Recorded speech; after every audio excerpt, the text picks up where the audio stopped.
Without objection, the Chair is authorized to declare a recess of the committee at any time. This hearing is titled Mission Critical, Restoring National Security as the Focus of National Defense Production Act Reauthorization. Without objection, all members will have 5 legislative days within which to submit extraneous materials to the Chair for inclusion in the record. I now recognize myself for 5 minutes to give an opening statement. In response to the outbreak of the Korean War in 1950, my fellow Missourian President Harry Truman signed a law intended to ensure that our nation would have sufficient industrial resources to meet our national security needs. Among the key authorities that the Defense Production Act, or DPA, gave the President was the authority to prioritize the production and delivery of items critical to our national security. It also provided a series of financial tools to incentivize the creation or growth of our domestic capacity to manufacture those items, particularly those that otherwise might not be made in the United States. And it now forms a basis for the Committee on Foreign Investment in the United States, CFIUS, to ensure that foreign adversaries aren't able to use the fruits of our free market innovation against the United States. For almost 3/4 of a century, the DPA smoothly and quietly functioned with annual appropriations for industrial incentives, generally in the range of $50 million, modest by DoD standards today. This committee checked in on DPA from time to time, in recent years, mostly focused on CFIUS. The last time this committee held a general hearing on DPA was more than a decade ago, in May of 2013. However, I decided to call today's hearing because over the past few years, the federal government has rapidly increased its use of DPA's financial tools to address a variety of challenges. For example, in March 2020, Congress appropriated $1 billion to the DPA account through the Coronavirus Aid, Relief, and Economic Security Act, or CARES Act, to prevent, prepare for, and respond to the coronavirus. Then in 2022, Congress appropriated another roughly $1.25 billion to DPA, $750 million of which in the Ukraine Supplemental for Weapons Production, and another $500 million in the Inflation Reduction Act, half for domestic mining and mineral processing, and half for clean energy programs. Over the last 6+ years, the White House also referenced DPA in a series of executive orders and other actions, beginning with former President Trump's prescient 2017 order for the Defense Department to analyze our defense and manufacturing industrial base and assess supply chains for the resilience to potential shocks. DoD's recommendation in the subsequent report to rely on DPA Title III arguably kicked off a DPA revival. A few short years later, in 2020, COVID delivered a dramatic shock to our supply chains, and then President Trump, in addition to deploying funds through Title III, invoked DPA Title I so the Department of Health and Human Services could prioritize contracts for health and medical resources such as personal protective equipment. HHS also used DPA to prioritize the production of ventilators, which were badly needed and in short supply at that time. Well, in taking office, President Biden also embraced DPA, beginning with one of his earliest executive orders to strengthen U.S. supply chains resilience. In May of 2022, President Biden invoked the DPA to require suppliers to provide key inputs to infant formula manufacturers before any other customers. A month later, he again leaned on DPA, this time to accelerate domestic production of energy technologies, including solar panel parts, insulation, heat pumps, biofuels, and power grid infrastructure. Finally, last fall, the Biden administration deployed DPA twice more. First, to foster investment in domestic manufacturing of essential medicines, and second, and more controversial, to compel private companies to provide information to the government about their work on AI. The level of support for these various applications of DPA has varied across party lines, and we welcome that debate. But I hope we can all agree as a starting point that the United States must have a strong defense industrial base, if only to ensure success in our global competition with China. This is a fundamental rationale for the DPA today. The DPA has generally been reauthorized in 5-year increments, and the current reauthorization expires at the end of fiscal year in September 2025, about 18 months from now. In previous renewals, Congress stripped out provisions that were no longer relevant and added new provisions to address contemporary challenges. In my view, our current situation requires a DPA that, as job one, deploys its limited resources to ensure that the United States has the industrial capacity to defend our nation against the generational challenge posed by China. Today, our panel of witnesses will help the committee identify appropriate solutions that Congress could implement in the next reauthorization by discussing the history and mechanics of the DPA, how it has been deployed, and how it can be focused, modernized, and improved. With that, the chair now recognizes the ranking member of Subcommittee on National Security, Illicit Finance, and International Financial Institutions, the gentlewoman from Ohio, Ms. Beatty, for 4 minutes for an opening statement.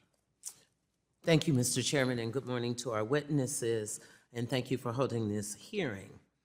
The Defense Production Act is what we're here to discuss today, as you've heard from our chairman. This is our first dedicated DPA hearing in over a decade. The DPA, which many may be surprised to know, is under the jurisdiction of the House Financial Services Committee, this committee, and gives the President the authority to take various actions to ensure the supply of materials and services necessary for national defense. The powers granted to the executive branch under the DPA are not to be taken lightly. They enable the President to prioritize government contracts, waive international trade requirements, and offer incentives within the domestic market to enhance the production of critical materials and technologies, if deemed necessary for national defense. Since the law's inception during the Korean War, Congress has amended the definition of national defense to include emergency preparedness, critical infrastructure protection and restoration, homeland security, and certainly much more. Given these broad powers, we must take a prudent approach to DPA application as we consider widening the lens through which we look at national security in a rapidly evolving world. To be clear, national defense looks different today than it did 70 years ago. Today it means being energy independent and client resilient, fortifying our supply chains, supporting our allies abroad, and bolstering United States competition.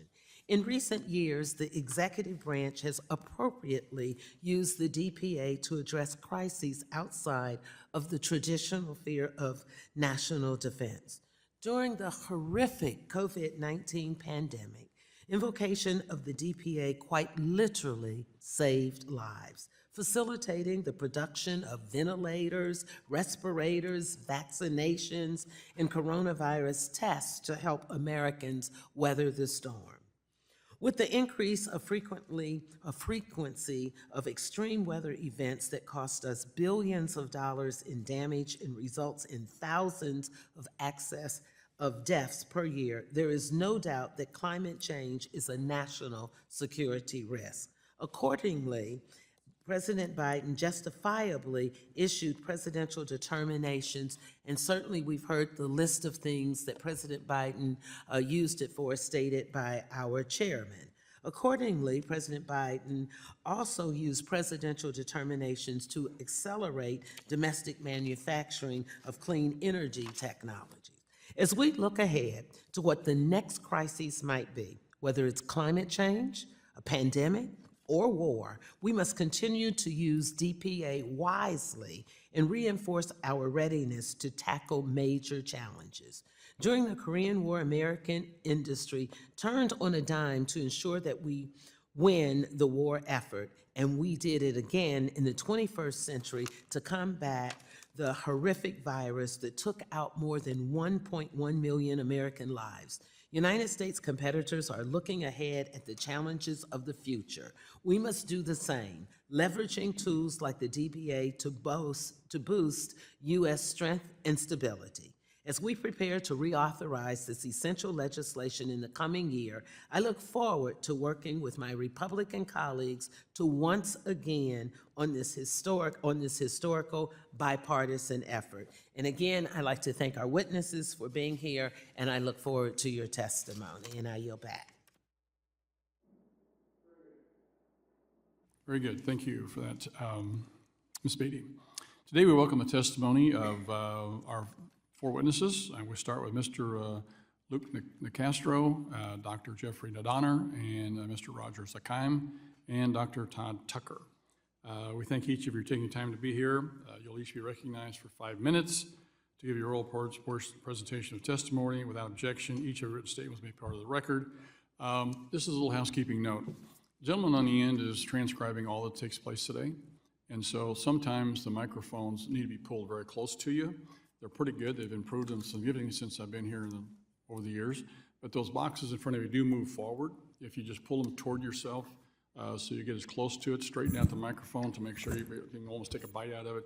The gentleman can hear what's being said and be able to transcribe that. Okay?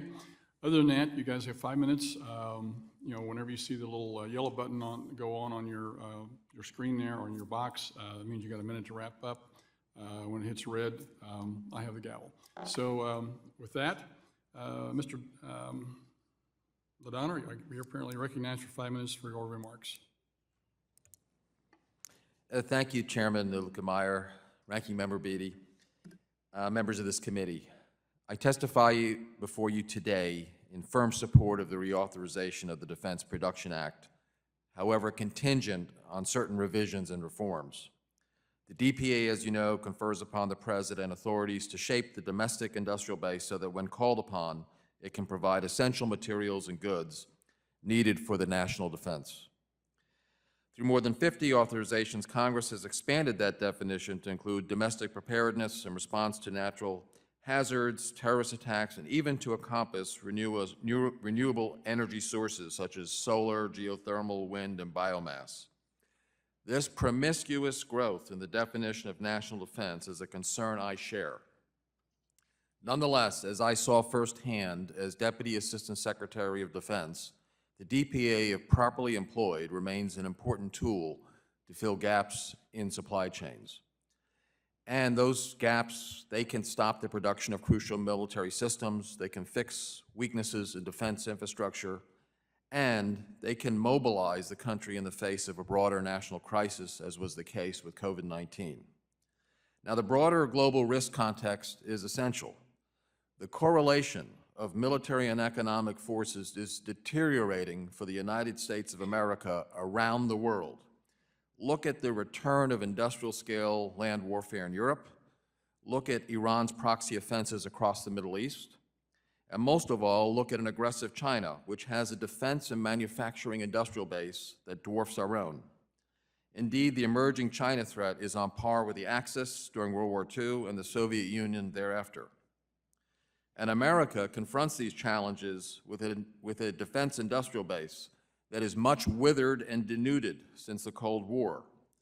So with this fragile industrial infrastructure, it is all the more necessary to have special rapid authorities at the ready when an acute need arrives for scarce parts and materials. The most compelling and pure use of this authority in recent memory came in the summer of 2007 when Secretary of Defense Robert Gates invoked the DPA to secure supplies for reinforced steel to build MRAPs, to blunt the IEDs that were killing our troops daily in Iraq. Now, today we are focused on DPA Title III awards. These awards can support military supply chains, national defense mobilization, and critical civil infrastructure. Now, these categories could encompass shipyards, materials, mineral refining, large water pumps, electrical generators, wiring, agricultural equipment, as well as transportation and computing infrastructure.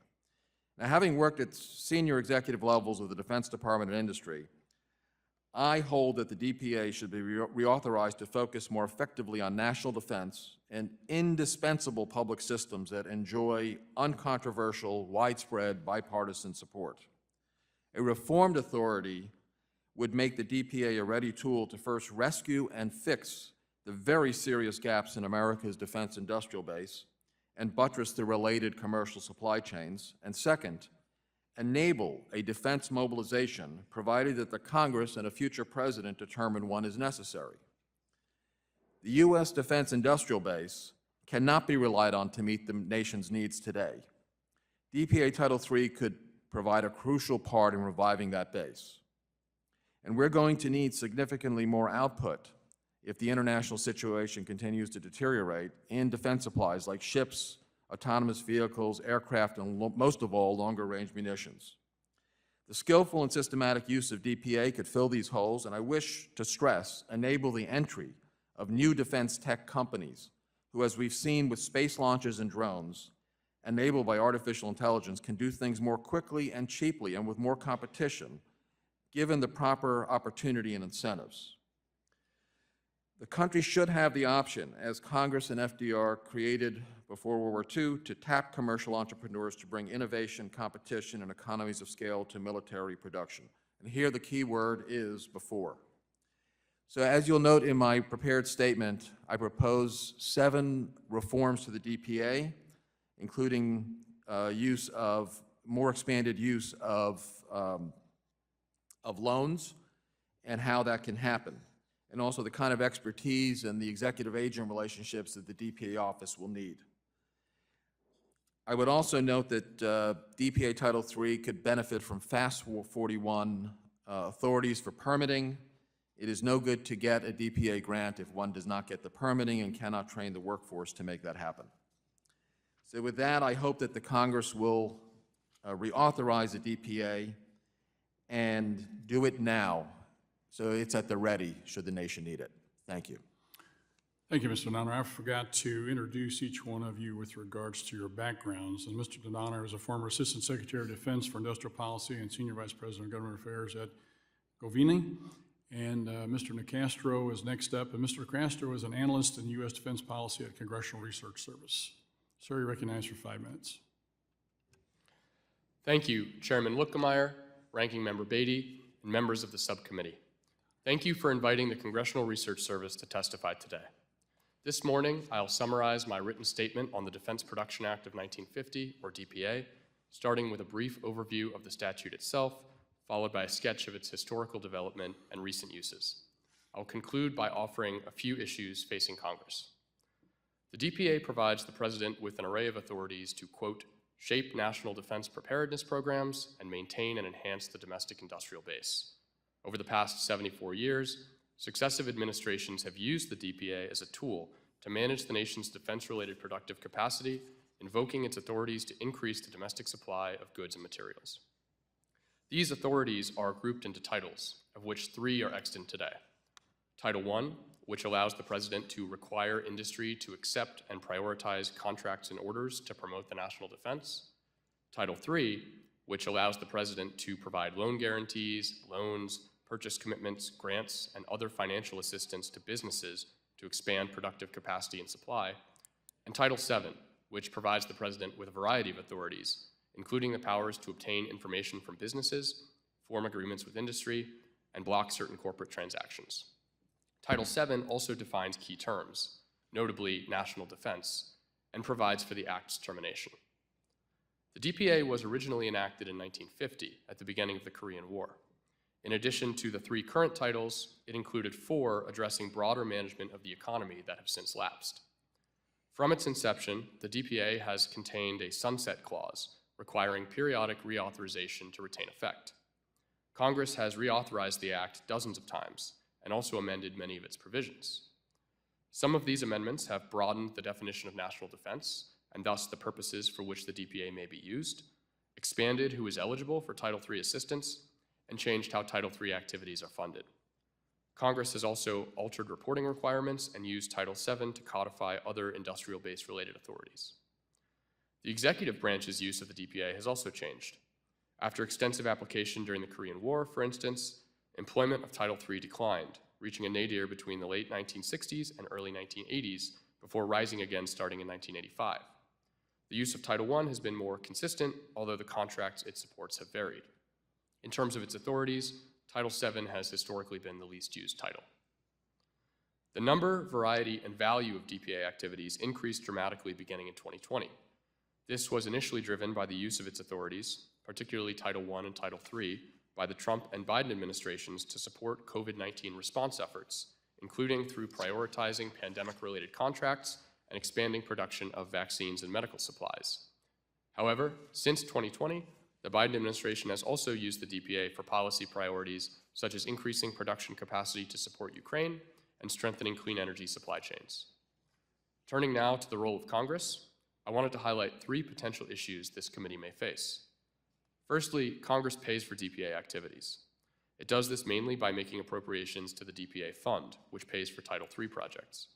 Since 2020, Congress has provided approximately $3.1 billion for the DPA fund, along with $10 billion made available for COVID-related DPA uses outside of the structure of this fund. Congress may consider what level of funding is appropriate for DPA activities and whether or not to change how it provides this funding. Secondly, Congress oversees the President's use of DPA authorities and funds.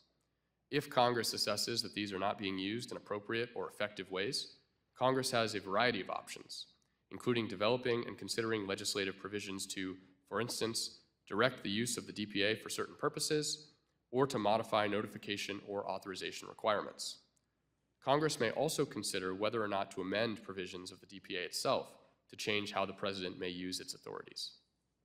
Thirdly and finally, most of the DPA's provisions will expire on September 30th, 2025, unless they are reauthorized. Historically, reauthorization has supplied Congress with an occasion to consider other changes, so Congress may assess the overall efficacy of the statute as currently written, particularly its alignment with the requirements of great power competition and national strategy, and consider whether or not to make changes. This concludes my remarks. Thank you for the opportunity to testify, and I look forward to your questions. Thank you, Mr. Nicastro. That would go to Mr. Zakheim. Is the Washington Director at the Ronald Reagan Presidential Foundation Institute. Mr. Zakheim, you are recognized for 5 minutes. Thank you. Mr. Chairman, Ranking Member Beatty, and distinguished members of the subcommittee, thank you for inviting me today to testify on restoring national security as the focus of the Defense Production Act.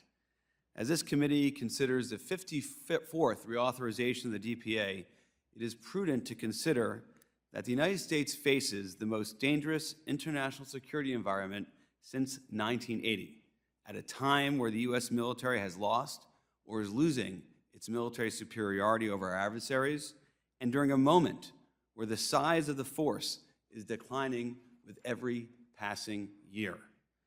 Perennial continuing resolutions and a flat or declining budgets have left the Pentagon unable to maintain its defense program, let alone grow the force to meet its national defense commitments. These factors, plus persistent combat and peacetime operations, have resulted in a military that has not been able to recapitalize its industrial base since the Reagan administration held office.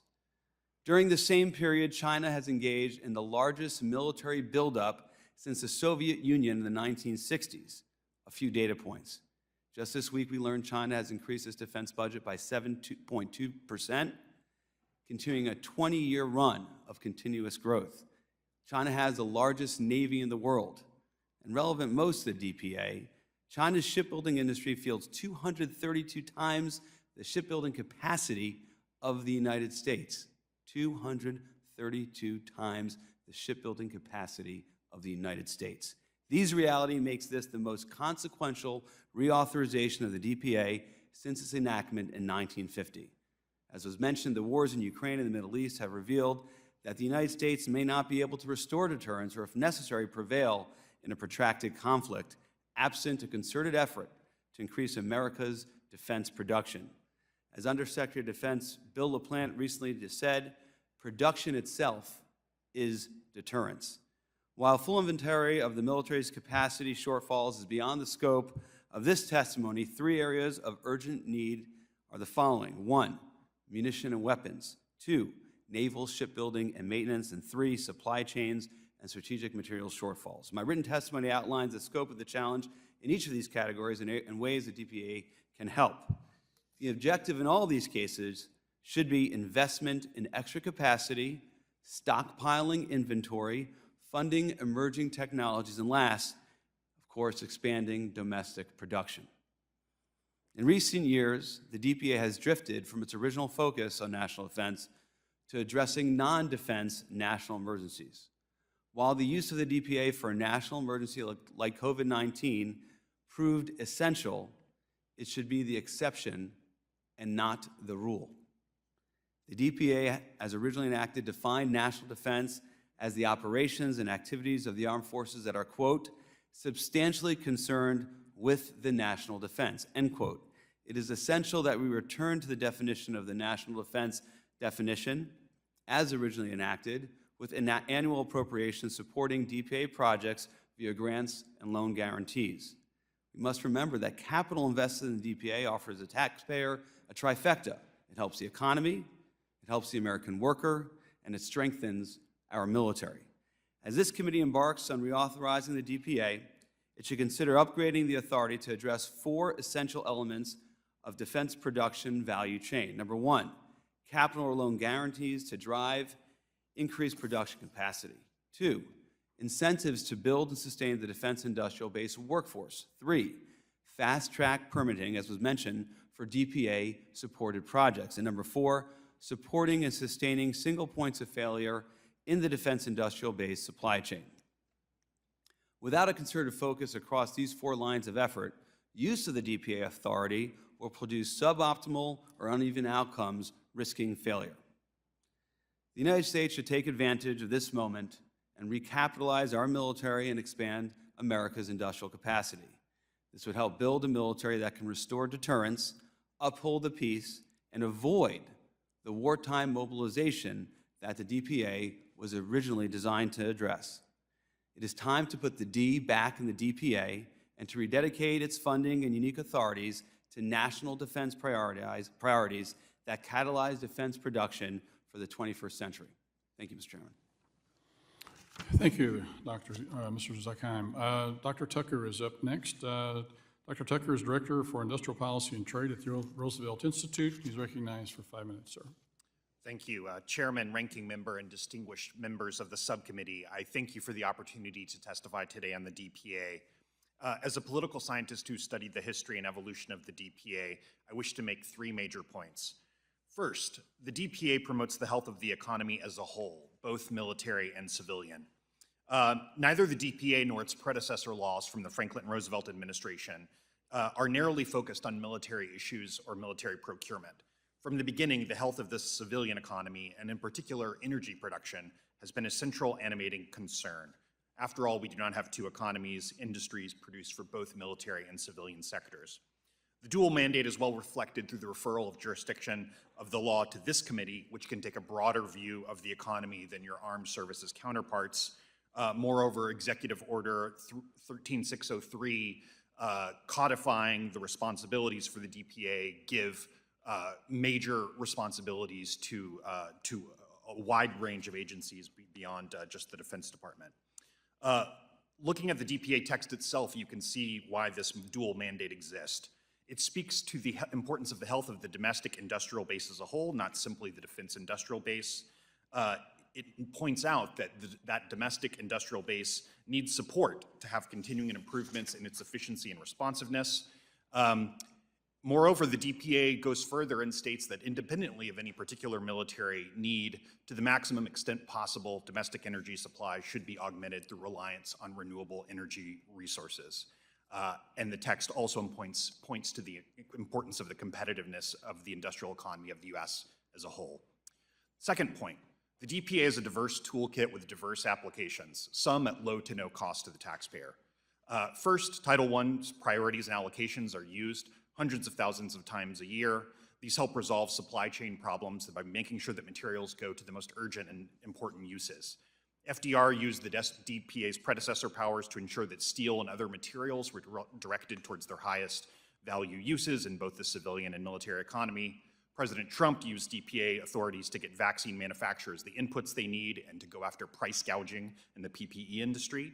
And responding to demands from members of this committee and others, President Biden's use of the DPA prioritized baby formula manufacturers' orders of key ingredients, helping to ensure that parents across the country could feed their infants. Second, Title III, as has already been discussed, provides useful incentives to promote the industrial base of the country and energy production. FDR, President Trump, and President Biden have used these for a variety of uses, including critical minerals, producing more aluminum, and also responding to the COVID-19 crisis. Third, Title VII gives the government the power to obtain information and encourage cooperation among private sector entities. Presidents Trump and Biden have used this to promote cooperation among vaccine manufacturers and distributors. Both have also used the possibility of soliciting mandatory information under Title VII to get more voluntary agreements with private industry. Third point, the DPA can boost American competitiveness and preparedness in a volatile world. There are a number of serious threats that the DPA can help address. First, China, and to a lesser extent other trading partners, are aggressively pursuing industrial policies to capture market share at the expense of U.S. companies. In recent decades, we have seen this in steel, solar, and now electric vehicles. To put this in comparison, OPEC controls 40% of global petroleum production, a fact which has focused the minds of policymakers on this committee and elsewhere for half a century at least.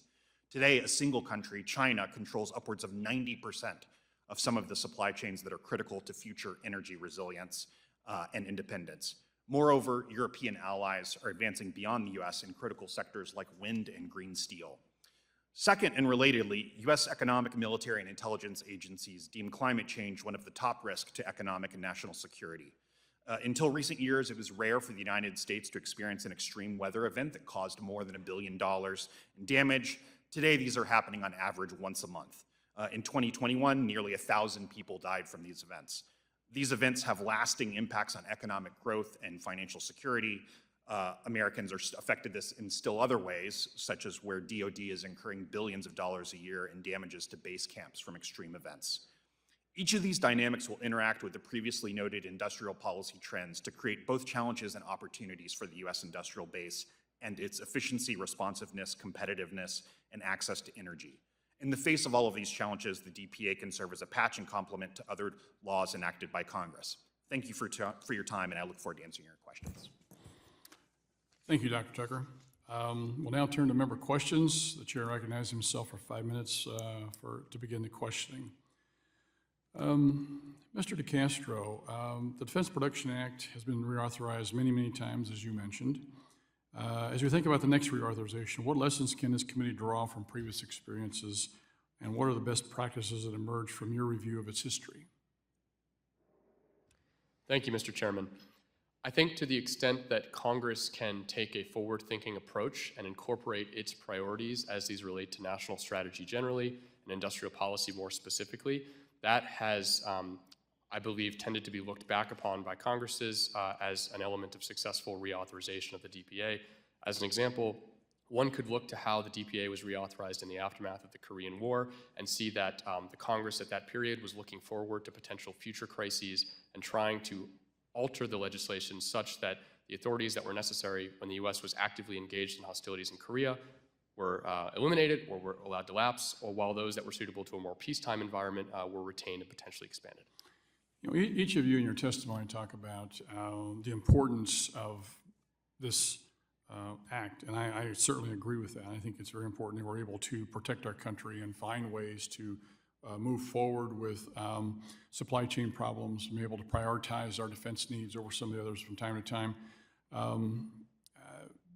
And the production, one of you made the comment with regards to a deterrent, having stockpiles. I think Mr. Zakheim made the comment with regards to having stockpiles of this stuff.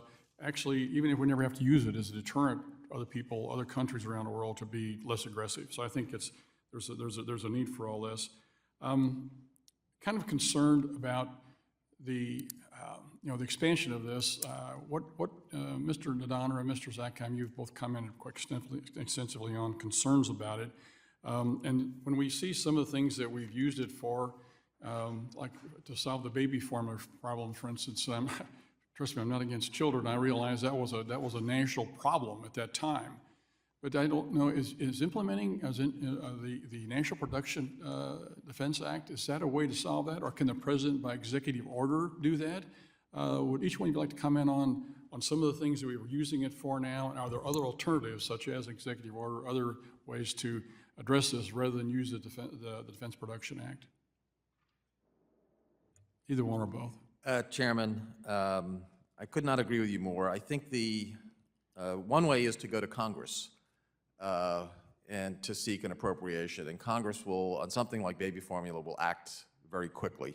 At least that's my experience.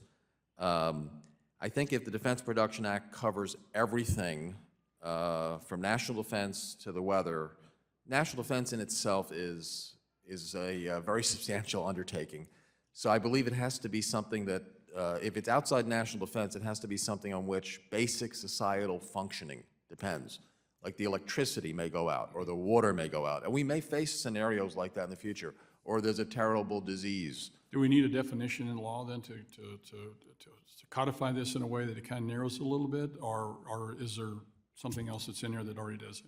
No, I think there could be some narrowing in the law.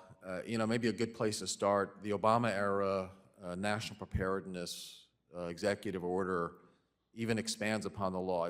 I would trim that down to these two core areas: basic societal functioning and military systems.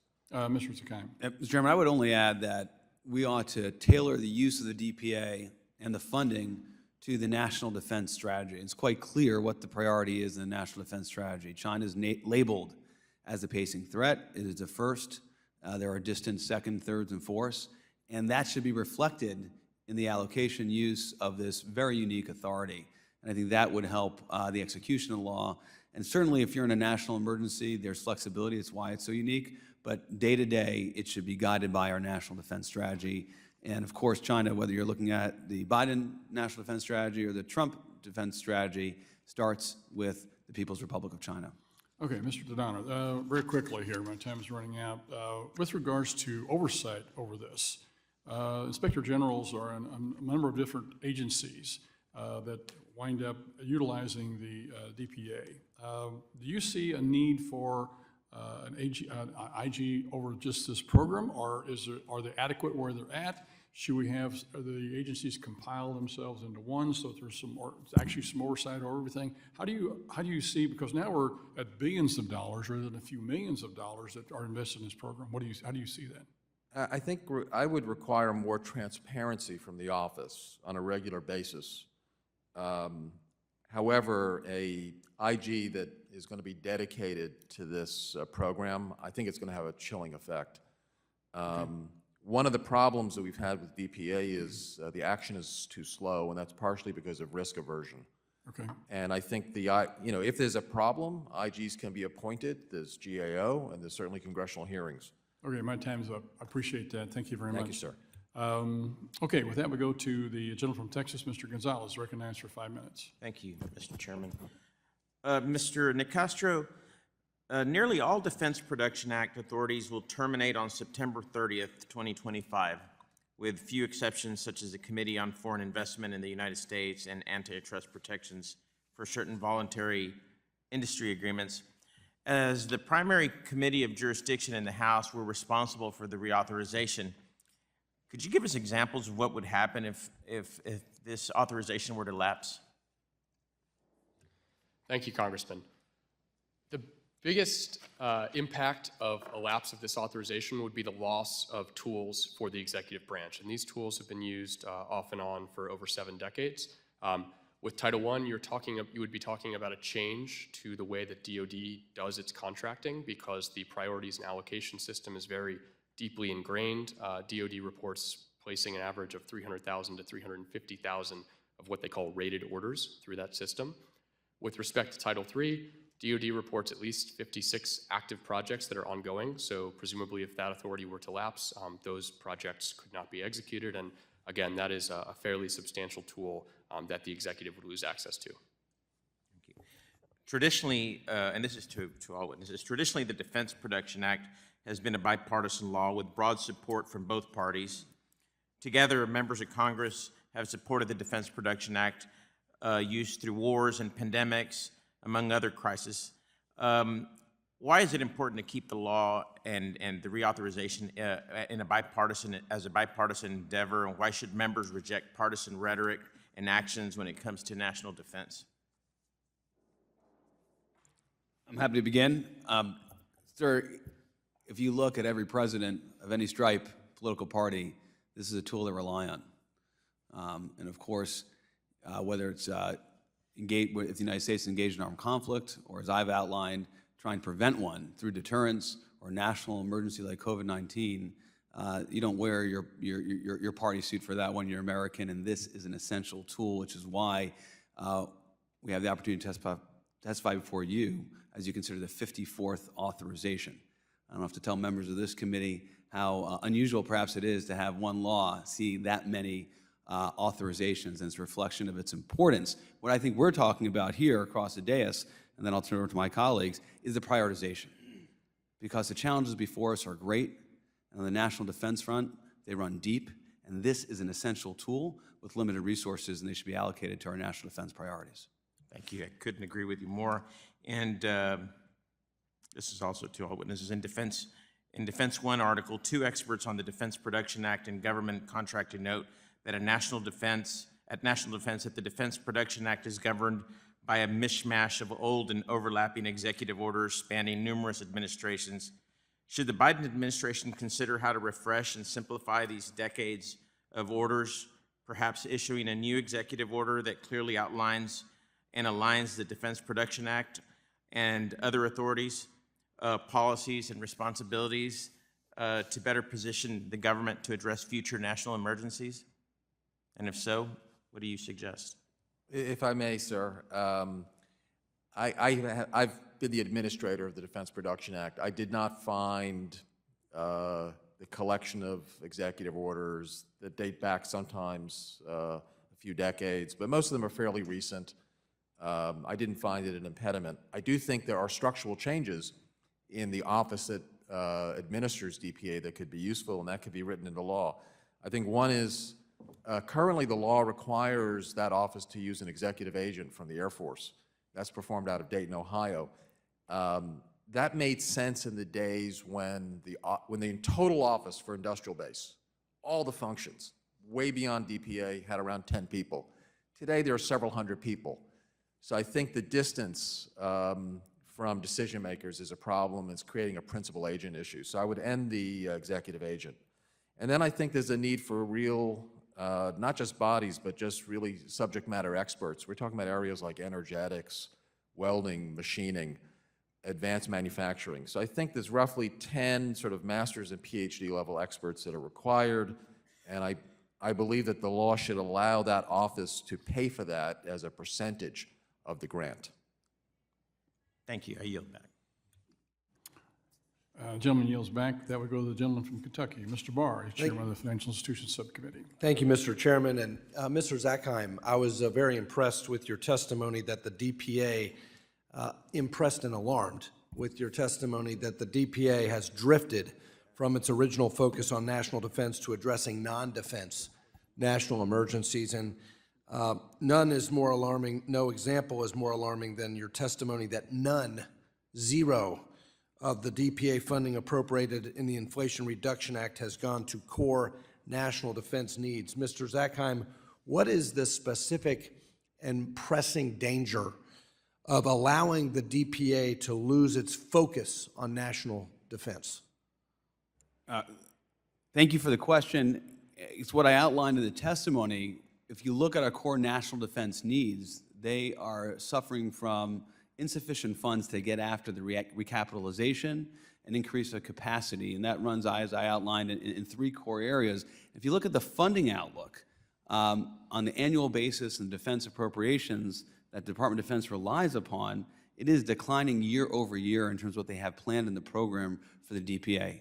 In other words, these increasing needs, whether it be munitions or shipbuilding, ship maintenance, there's going to be, as based on the Biden administration's funding program, fewer and fewer dollars available to address those critical national defense needs. As a result, we need to prioritize.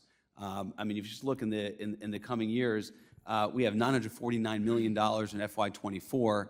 It's going to go down by nearly half in the next 2 fiscal years. You know, one of the things that I've said a lot, not only in this National Security Subcommittee, but also as a member of the China Select Committee, is that we should not try to counter China by becoming more like China.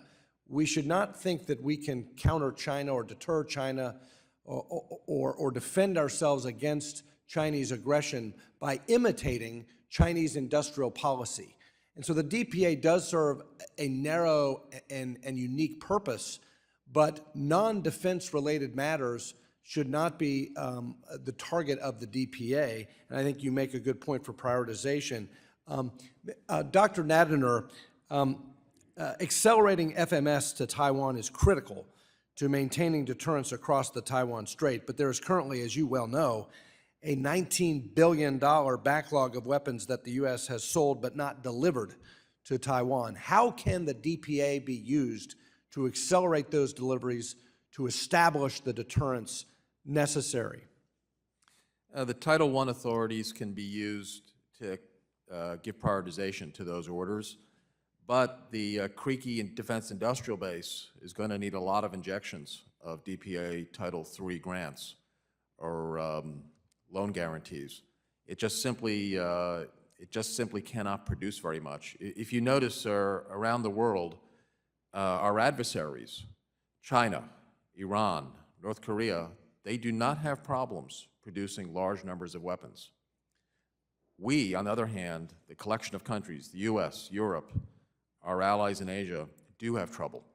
And that tells you a lot about the correlation of forces. I think that's why we need to focus the DPA on national security only, because we do have a prioritization need, and that's why DPA should be squarely focused on cross-strait deterrence and FMS deliveries to Taiwan and our own industrial base, defense industrial base. Let me ask you about critical minerals, because I'm very concerned about our over-reliance on China for critical minerals and how the DPA could help decrease that dependence. The PRC has already weaponized their holdings of these minerals and their dominance of not only the supply and production of critical minerals, but also the processing. And they've temporarily cut off exports of gallium, germanium, and graphite in 2023, weaponizing the supply chain. Last year, the total value of minerals in the U.S. National Defense Stockpile was only $1.3 billion, which was 8.8% of DoD's 2023 stockpile requirements, a shortfall of $13.5 billion. What can Congress do through the Defense Production Act, Dr. Nadaner, to close this rather significant gap in our stockpile? Critical minerals and rare earths are needed in every weapon system and indeed all the electronics that we use every day. The fundamental reason how China has grabbed the processing market for minerals, they don't even have that many, they don't have that much minerals and rare earths. They import a lot of them, but they own the processing, is largely through subsidies. If we want to have processing in the U.S., we're going to have to alleviate the CapEx cost. And that's DPA Title III, particularly the loan guarantees, could make a big difference to enable Americans to get back in the processing business. My time has expired. Thanks for the recommendation, but also I think we need to look at permitting reform. We can mine critical minerals in the United States if the administration would stop its war on mining in America, and we can become national security independent of China on this issue. With that, I yield. Gentleman yields back. The gentleman from North Carolina is next. Mr. Nichols, recognized for 5 minutes. Yeah, thank you, Mr. Chairman. Thank you for our witnesses for being here today. The Defense Production Act is an essential tool for our national defense. Not only can we use it to ensure military readiness in times of crisis, but we can also protect the health and safety of everyone in the U.S., including members of our armed forces. At the beginning of the COVID pandemic, the U.S. government deployed the Defense Production Act to help America respond to the crisis, speeding up the production and access to critical materials like masks, vaccines, and ventilators. DoD, for example, awarded O&M Halyard a $29 million contract under the DPA to expand its production of N95 masks, including at a facility in Lexington, North Carolina. Additionally, DoD awarded North Carolina company Burlington Industries a $6.8 million contract to sustain and strengthen the domestic clothing and textile industrial base. This company has provided uniform fabric to the U.S. military for over 70 years. This vital funding came at a time when North Carolinians were struggling with the virus and to make ends meet. Unemployment and economic distress were rising as the country coalesced to tackle this significant public health challenge. Without DPA funding, our health, troops, and national defense all would have suffered. Additionally, if we're reliant on countries like China for crucial medical devices, we're jeopardizing our national security. Investments in public health are investments in our national defense. First question for you, Dr. Tucker. Does dependency on foreign production for critical health supplies like ventilators create vulnerabilities for our national defense? Yes, absolutely. The DPA defines the national defense broadly to include about a dozen different considerations, all of which speak to the ability of domestic industry and the domestic industrial base to supply not only military but also civilian needs. And it's been that way since the predecessor legislation of the First and Second War Powers Act during the Roosevelt years. So absolutely, that resilience against sort of overdependence on foreign supply has always been a key mandate. Thanks. Dr. Tucker, as Congress has expanded the definition of national defense In what ways do novel uses of the DPA, like in the context of the COVID-19 pandemic, improve our national security?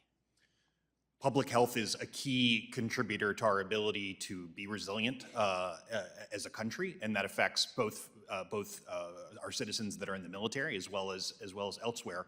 Certainly, DPA within hours of sort of COVID hitting the United States, members of this committee and others made clear that we needed to use this exceptional authority to be able to address an exceptional challenge. Thanks. You presented a persuasive argument in your opening statement for why renewables and clean energy are appropriate for DPA activity for our national defense. I'm sure you'd agree that there are boundaries with that. We can't solve the climate crisis entirely with the DPA. Can you please provide some examples of where DPA use would be appropriate? For example, how do we ensure that Seymour Johnson Air Force Base in my district in North Carolina can continue to function without a reliable source of power?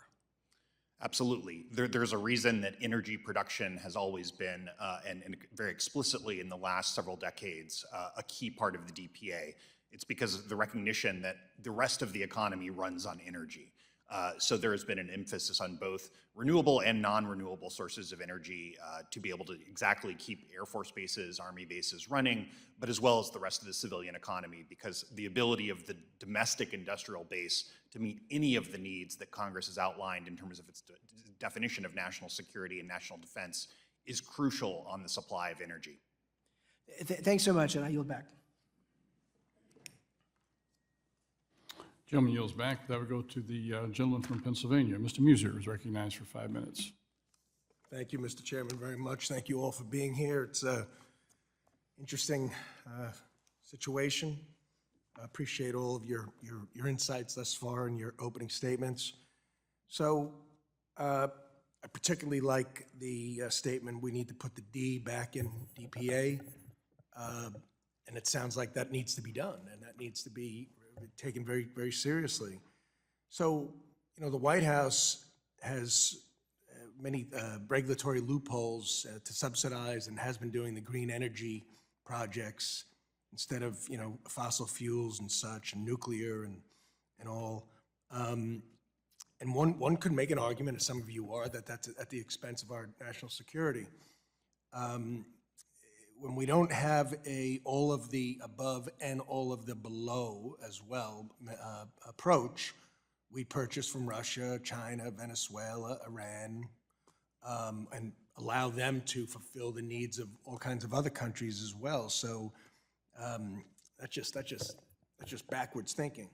The Inflation Reduction Act appropriated $500 million for the DPA activities through September, just through this September, as you all know. Now, $250 million of it was used for, not for mining, but for purchasing of critical minerals from the countries I just named, from Venezuela and elsewhere. And another $250 million out of, I believe, $1 billion budget was used for electric heat pumps. So, you know, electric, what creates electricity? Coal in many cases. So, you know, it's not working. Usually when ideology is put in front of realistic planning and results, foolish things happen. So, you know, the level of discretion does seem based upon is too broad for the ideologies of this administration. I mean, they're not following what the intent of the DPA is. And I think this discussion makes that pretty clear. So, Mr. Zakheim, you know, is in your view, is the White House exploiting the broad authority in Section 303 and picking winners and losers and which company to buy electric heating pumps from and such? And is it outside of the intended use of the funds within the DPA? No, thank you for the question, and I think it was a missed opportunity. Certainly, the allocation of the $250 million in the Inflation Reduction Act, and as we've been discussing, going forward, what does the Department of Defense and what does this Congress intend to do?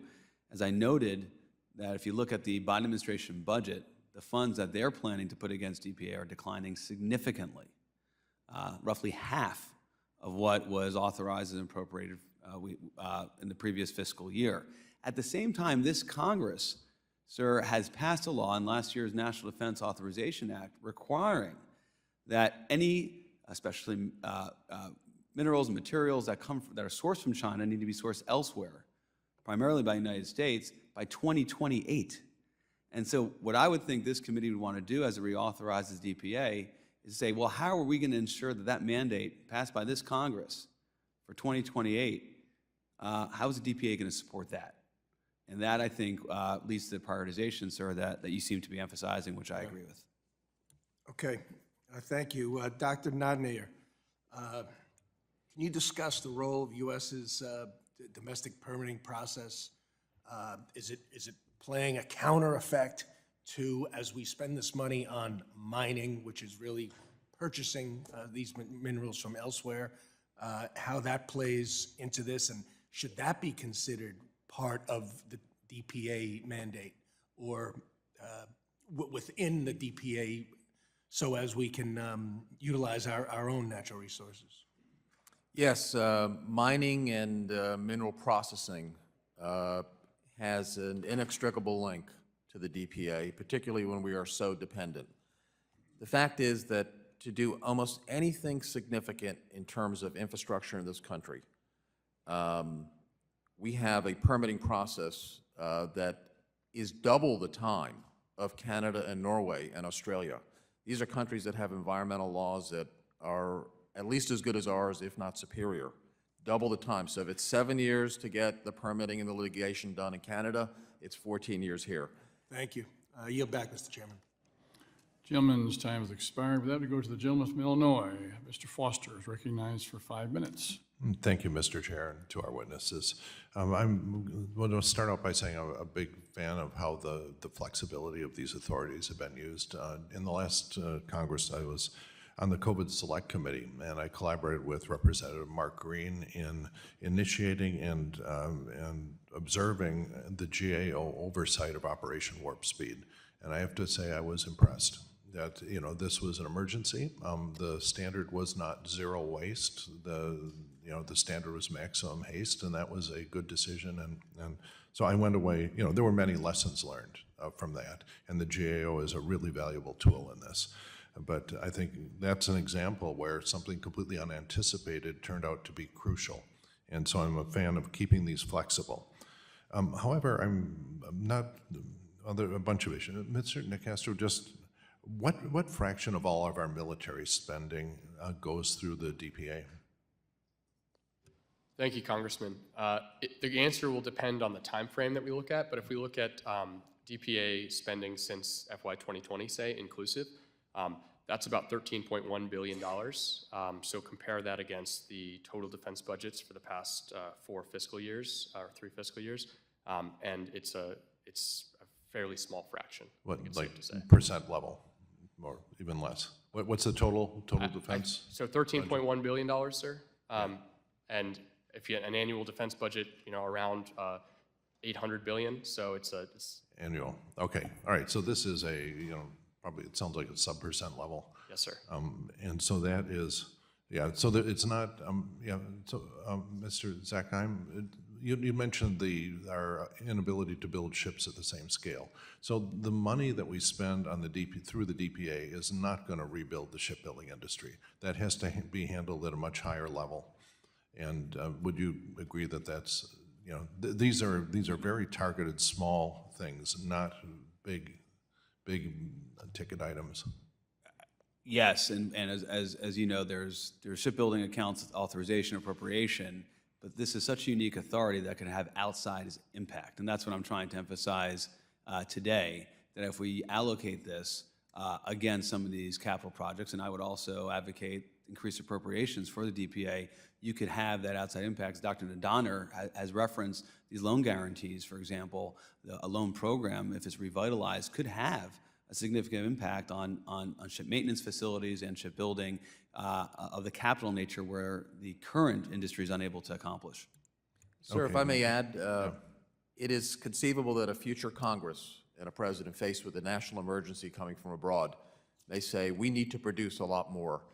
And in that case, I could easily see, given the holes in the defense industrial base, and how slow production's going, you could see $50 billion a year. They would make a huge difference in the industrial base and allow production. Okay, and how should we deal with the problems with political allocation of capital, fighting the last war, senators preserving shipyards that happen to be in their states for things that really have limited military value? You mentioned China's EV subsidies. There are vast junkyards of junk EV vehicles in China because factories have been built to capture the subsidies rather than to produce cars that will actually be used. And, so that, do you have any thoughts on how we try to avoid that? Okay, go ahead. Yeah, I mean, because the scale of China's subsidies are so vast, I think, we just heard from the CRS about the small, relatively small amounts that are going to this in the United States. I think what you're hearing actually from all of the testifiers today is that there would be value in significantly more resources being dedicated than we are today. And I think we're still quite a far ways away from the DPA being a source of a lot of waste in U.S. government spending. I just want to add quickly here. I think the problem we face from an industrial base standpoint, from a defense industrial base program, is not that we've held on to things we don't need, is that because we drew down, particularly in the early 90s, we lost the things that we need.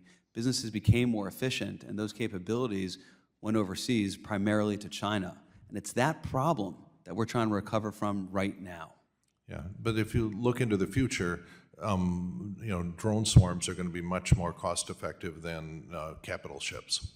And in fact, a big fraction of China's ships will not survive the first few hours of a heavy shooting war. There's no question you need a mixer of new tech, but I think as we see from Ukraine and what the contingency operations look like in a Taiwan Strait scenario, as referenced earlier, you're going to need ships, particularly undersea warfare of the kind that we have, we need more of.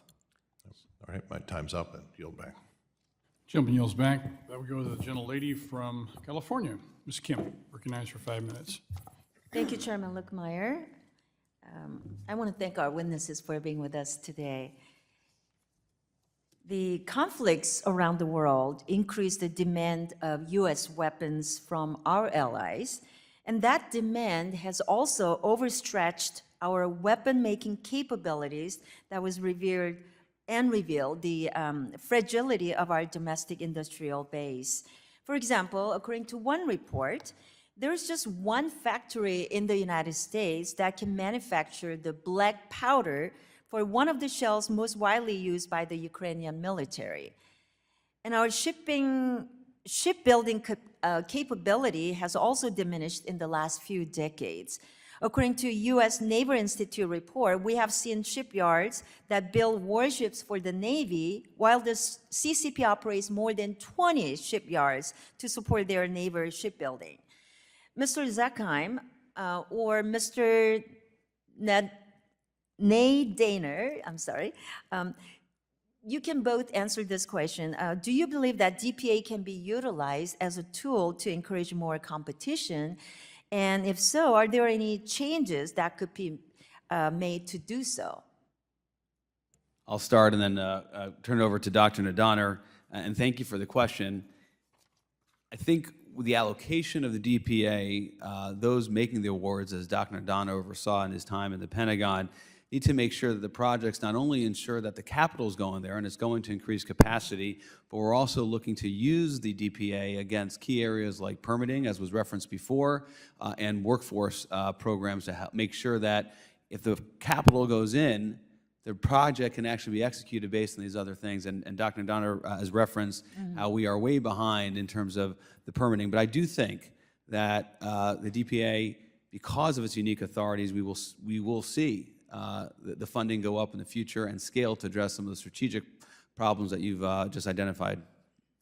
Thank you. This committee has a weighty responsibility to create the framework that other committees will then have the option, and then the full Congress, of implementing.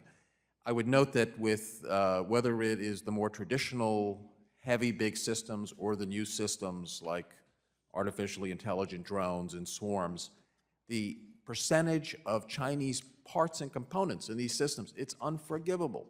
And if there's a trade cessation, I'm not even talking about conflict, just let's say there's a trade interruption, all these factory lines that produce these drones are going to stop because they have anywhere sometimes from 10 to 40% essential Chinese components in our systems. Thank you.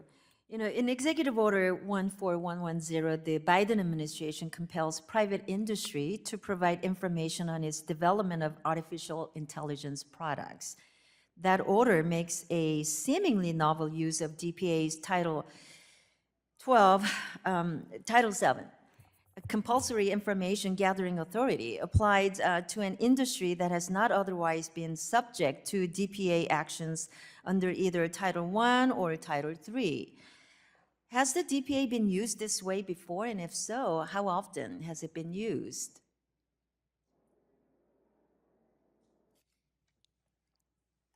Who wants to answer that? I can give it a shot, Congresswoman. So Title VII has been used historically to inform what are often referred to as industrial base assessments, which have been conducted under the aegis of the Department of Commerce. You are correct that, to my knowledge at least, artificial intelligence has not been the subject of the application of those authorities. So, you know, this does raise a question as to which areas Congress believes to be the most appropriate for the application of DPA authorities. There's a modernization issue in terms of how the DPA will operate in Title VII. So Title VII operates, it's basically the government is issuing a survey for how something goes. That's a very old way of doing things. Today, in the commercial sector, people sit in front of a laptop and they do a few keystrokes and they can find out all the capabilities in the supply chains, whether it's artificial intelligence, software, or the hardware. They can do that all instantaneously. And Congress has provided for that through the commercial preference rule. So I think that an updated DPA would be wise to reinforce with the executive branch its disregard of the commercial preference rule, which Congress has thought about and has made part of the law. Thank you. One last question. Mr. Zakheim, can you explain the importance of surge capacity regarding the United States defense industrial base? I mean, as we've seen from the war in Ukraine, and I know we're over time here, I'll be quick, we are not able to surge. Production lines have been made to be just in time. And what we've seen, that may work for the Walmarts of the world, but for national defense, just in time means just out of time. We can't realize our national defense objectives. Thank you very much. My time. Gentleman's time expired. I go to the gentleman from California, Mr. Vargas, who's recognized for 5 minutes. Thank you very much, Mr. Chairman, and thank you for holding this hearing. I think it's been very illuminating. I guess I'd start at the beginning by saying that no one here is saying we should get rid of the DPA. Is that correct? I mean, it seems to me that the flexibility that it provides is something that's good. We're arguing here about what should be in it and what should not be in it, which I think is important. During COVID, I introduced legislation to support the President's use of the Defense Production Act authorities to further strengthen the production, acquisition, distribution of critical medical supplies across America during the public health emergency, because I thought it was part of national defense. In fact, it's very interesting. Why do we call the Spanish flu the Spanish flu? Does anybody know why? Why don't we pick on somebody here? Mr. Zakheim, why do we call the Spanish flu the Spanish flu? I believe it happened during the war in Spain, and then also in World War I. Okay, not exactly. Why don't we try somebody else? Go ahead, sir. Sir, I believe it was an effort to avoid a panic associated with American troops being overseas in World War I because Spain was not a combatant in that war. That's exactly right. In other words, the Spanish flu didn't originate in Madrid or in Spain. And in fact, because of the war, we were trying to not let people know that a lot of our soldiers were getting sick also. And we were able to control the media back then a little bit more than we can today. And that's why ultimately they called it the Spanish flu. But noting that because of our defense, because of our national defense, because our troops were in harm's way, that's why we didn't want people to know that they were sick. So that is national defense. So I think it was very well used during the pandemic. Once again, the pandemic was, I think, something of national defense criteria. Would anyone disagree with that? I would not disagree with that. I think that there is not a clear boundary when it comes to a lot of these things between military and civilian production. The Congress has rightly recognized over 52 times that these things are deeply interconnected, which is why you've had bipartisan and often unanimous approvals for exactly those types of uses. And I agree with that. And I think it gives the executive some flexibility too, frankly, not only us, but the executive some flexibility that's necessary. So I think that that's very important. Now, one of the things that did concern me, I represent the city of San Diego, and I represent the shipbuilding base there. And one of the things that they do very hard is try to get work, both private work and government work, to keep afloat. But that has been a real problem. Mr. Zakheim, I think you were the one that gave us that startling statistic, 232 times the capacity that we have. It doesn't seem like the DPA maybe necessarily is the right place to create that capacity, but I am very concerned about that. How can the DPA work in conjunction with other authorities to help? Because I do think that this is a problem, especially being on the Pacific and understanding the issues of the Pacific Ocean out there and how we do need shipbuilding. No matter what people think of the modern age, the reality is you will need some ships. Well, I agreed, sir. And there's a GAO in a 2023 report said there's a $1.8 billion backlog in ship maintenance in addition to the shipbuilding. And as we referenced earlier, the DPA would complement the shipbuilding accounts that the Armed Services Committee and the Defense Appropriations Committee authorize and appropriate. And so it's a key tool that should complement that effort. And I think the dynamic that the Department of Defense is facing is it doesn't have the funding available for the capital expenditures, and then to go directly into the supply chain. It works, of course, through primes primarily. And as a result, the DPA is an essential tool. And as Dr. Nadaner referenced, I think if we're going to get after this problem, you would see increased appropriation and allocation for DPA to get at the scale problem like shipbuilding. And I do think that it could be used strategically that way, and I do think that we should take a look at that. And again, I thank all of you for being here. I appreciate the commentary this morning. I thought it was excellent from all of you. And I do think that this is a good authority that we have, and we just have to figure out how to use it a little bit better. And again, Mr. Chairman, I thank you very much for bringing it forward. Thank you, sir.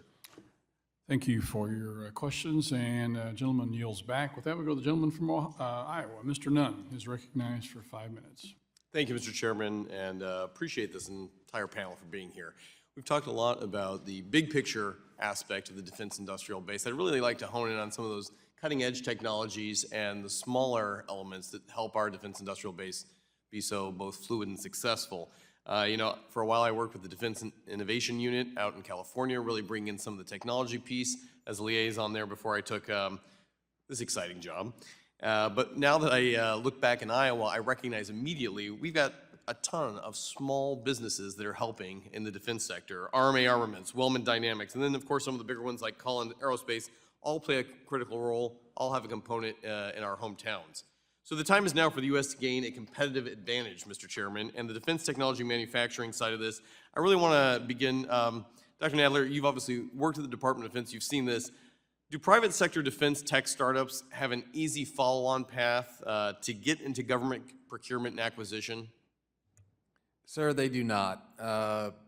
15, 20 years ago in the Department of Defense, all of the flag officers were saying, why can't I have the technology that exists in the commercial sector? I look at my iPhone, why do I have this cumbersome equipment here? Well, and there weren't many startups. Now there are a ton of them. American entrepreneurship is very strong. A lot of people in the tech sector want to help defense, and they can do things sometimes 10 to 20 times cheaper.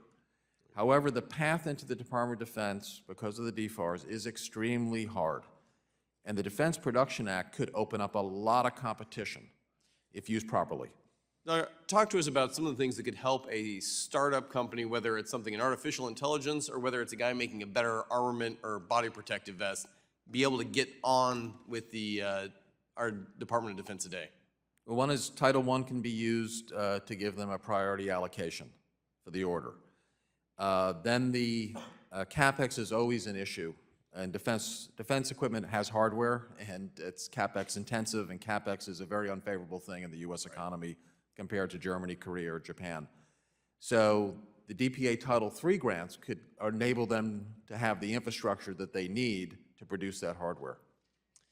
Thank you, Doctor. I think it's really important that we also look at what the need base is. Mr. Zakheim, you've talked with us just here today that we have moved from just in time to just out of time. Let's be judicious about this. Does the DIB currently have the ability to meet a surge capacity if we needed it right now? I can't think of an example where we have a surge capacity across the defense requirements. And we have ongoing conflicts in Europe, in the Middle East. It's depleted what backfill we already have. Would you agree with that? Absolutely, that's why the supplemental is so essential. If China were to invade Taiwan today, Mr. Chairman, one of the questions I have for you, Mr. Zakheim, is would the U.S. be properly positioned to react in a sufficient manner for us to be successful in that conflict? Well, we certainly have our defense leadership dealing with this and getting ready for it every day, but the way I would think about it, particularly as it relates to the Defense Production Act, is what happens if it's a protracted conflict? That's the question this committee needs to internalize. The first week, the first 2 weeks, the first three weeks, it should be all right. But if it goes on longer, and as we look at conflicts that they've played out in recent years, they do, that's where we will feel the strain, and that's where we will regret not properly capitalizing this particular authority. So like any good military officer, we've identified the threat. I want to talk about solutions now. Talk to us a little bit about what the DPA might do to mitigate some of the shortfalls within the DIB. Well, I've outlined a bunch of my testimony. Dr. Nadaner emphasized permitting, which I have in my testimony as well. But one that you made me think of was a conversation I recently had with the CEO of a new startup, venture-backed entity, the kind that you would have engaged with at DIU, put in for DPA support. 18 months later, he is still waiting. And this would be a game-changing manufacturing technology that would actually remove a requirement for tooling in manufacturing because of 3D printing capability. That sort of timeline doesn't reflect the urgency of the problem. I want to thank the panel. I think the key takeaway here is that we have so much innate capability here in the United States, ready to be leveraged. The innovation alone to be able to bring to the battlefield to make a time-changing success, not only in loss of life, but in the scale of capacity to be first shooter successful, and yet we're making our own restrictions on this. 18 months is a kind example. I've got guys who are waiting years to be able to on-ramp this. DPA is a great opportunity for us to be able to leverage this. Thank you to the panel. I yield the remainder of my time. Gentleman yields back. With that, go to the ranking member of the full committee. The gentlelady from California, Ms. Waters, is recognized for 5 minutes. Thank you very much, Mr. Chairman. This is to Dr. Tucker. In a bipartisan way, this committee has repeatedly discussed the issue of the supply of essential rare earth elements and critical materials. Most of these are in the control of China's government and Chinese government controlled companies. That's the key reason why so many members on both sides of the aisle applauded President Biden's executive order, an executive order from the previous administration also to expand the DPA to address defense industrial base capacity shortfalls in items such as batteries, castings, and forgings, critical minerals extraction, and rare earth processing. Can you speak to the effects of this expansion in light of China's dominance in this space and what it means for our national defense? Absolutely. China, depending on the material in question, controls upwards of 90%, is even in some cases a near total monopoly of some of these critical minerals and critical rare earth materials. So the United States is very far behind at this point where China is. DPA is a crucial tool in the US government's toolbox to try to make patches where the private markets, where the private financial sector is not going. And so President Biden has used DPA for critical minerals. The Trump administration did as well in terms of inputs for batteries. So this has been a bipartisan priority to try to identify those industries of the future that are going to be really important to our energy resilience going forward. Well, I think that's a good point, to identify what the use is going to be for the future. But I'm interested in if we're not able to have the minerals that needs to be extracted, what do we do? It's a great question. One of the advantages to using the DPA, several of the panelists here have mentioned permitting and other hurdles such as that. The DPA has a lot of authorities to allow executive branch to get over some of those permitting hurdles when those become really tight constraints. So that could be used in a variety of ways to have sustainable, environmentally sustainable, worker-friendly mining in the United States. I don't know what the relationship is in terms of these minerals between China and the United States, but does China have the ability or even the thought that they would preclude us from having access, not even purchase, in order to hurt us? We've certainly seen China do that with a variety of its trading partners, that whenever other countries start to suggest that China behave more responsibly, they weaponize the use of their own supply chains to deny inputs to other countries, which is why it's a key, not only national security, but energy security and economic security imperative for the United States to diversify away from that single source. This is an unfair question, but how do we retaliate? By using the DPA effectively and efficiently, and by giving it more money so that it can do more of its good work.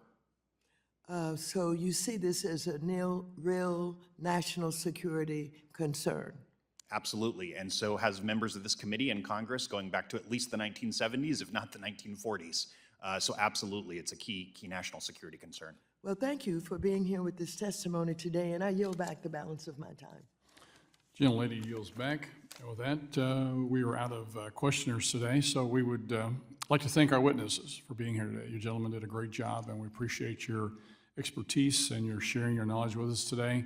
You've given us a lot of ideas on things we need to do. Hopefully, you'll be able to, again, help us as we go through the process of trying to find ways to improve this.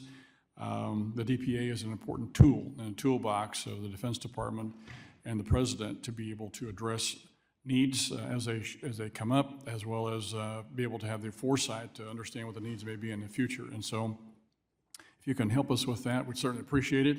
I have a letter here from the AFP Foundation with regards to oversight. Would like to enter the record without objection.